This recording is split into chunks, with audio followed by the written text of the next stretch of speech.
అంతన్నాడు ఇంతన్నాడే గంగరాజు పాటలాగా తయారైంది Iran Israel యుద్ధం.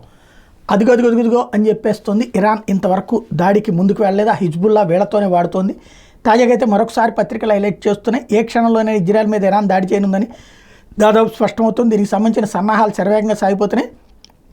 ఇంతవరకు ఘర్షణ వాతావరణం వరకే పరిమితమైన ఉద్రిక్తత పూర్తిస్థాయి ప్రాంతీయ యుద్ధంగా మారవచ్చనే సంకేతాలు స్పష్టంగా వెలువడుతున్నాయి. టెహ్రాన్లో హమాస్ అగ్రనేత హనియే హత్య అనంతరం పశ్చిమాసియాలో ఉద్రిక్తతలు పెరిగిన సంగతి తెలిసిందే. హత్యకు ప్రతీకారం తీర్చుకుంటామని ఇరాన్ హెచ్చరించింది. తాజా పరిస్థితుల తీవ్రతను గుర్తించి అమెరికా అప్రమత్తమైంది. పశ్చిమాసియాకు అణుజలాంతర్గామిని పంపుతున్నట్టు ప్రకటించింది. ఇప్పటికే బయలుదేరిన అబ్రహాం లింకన్ విమానవాహక నౌక పశ్చిమాసియాకు వేగంగా చేరుకోవాలని పెంటగాన్ ఆదేశాలు జారీ చేసింది. అమెరికా రక్షణ మంత్రి లాయిడ్ ఆస్టిన్ ఇజ్రాయెల్ రక్షణ మంత్రి గలాంట్తో ఆదివారం 2 సార్లు ఫోన్లో మాట్లాడారు. ఇజ్రాయెల్ రక్షణకు అగ్రరాజ్యం కట్టుబడి ఉందని ఈ సందర్భంగా ఆస్టిన్ చెప్పారు. రానున్న 24 గంటల్లోని ఇజ్రాయెల్పై ఇరాన్ లెబనాన్లు దాడి చేయనున్నాయని వార్తలు వెలువడుతున్నాయి.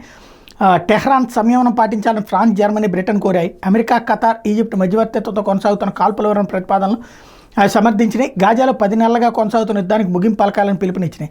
తన దగ్గర ఉన్న బందీలను హమాస్ విడిచిపెట్టాలని, ఎలాంటి ఆంక్షలు లేని మానవతా సాయం గాజాకు చేరేలా ఇజ్రాయెల్ అనుమతించాలని పేర్కొన్నాయి. ఈ మేరకు ఫ్రాన్స్ అధ్యక్షుడు Macron, Germany chancellor Ralph shawl, Britain ప్రధాని కీర్ స్మార్టర్ సంయుక్త ప్రకటన విడుదల చేశారు. బేసిక్ సమస్యల్లో ఏంటంటే ఇక్కడ ఇరాన్ తెగిస్తుందా? ఎందుకంటే నిజంగా యుద్ధం చేసేదైతే అమెరికా వాళ్ళ యుద్ధ నౌకలు, అమెరికా వాళ్ళకి సంబంధించిన అణుజాలాంతర్గాములు వచ్చేదాకా ఆగడం ఎందుకు? ఈ లోపు కొట్టి అవతల పడేయాలి. కానీ అంత సీన్ ఉందా? ఎందుకంటే ఇరాన్ అట్లాగా అటాక్ ప్రారంభించగానే ఇజ్రాయెల్ దానికి 1000 రెట్లు కొడుతుంది.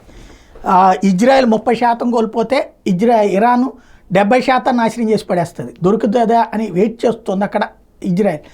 అలాంటి సందర్భంలో వెనకాడుతున్నది ఇరాను. కాకపోతే కథలు చెప్తోంది.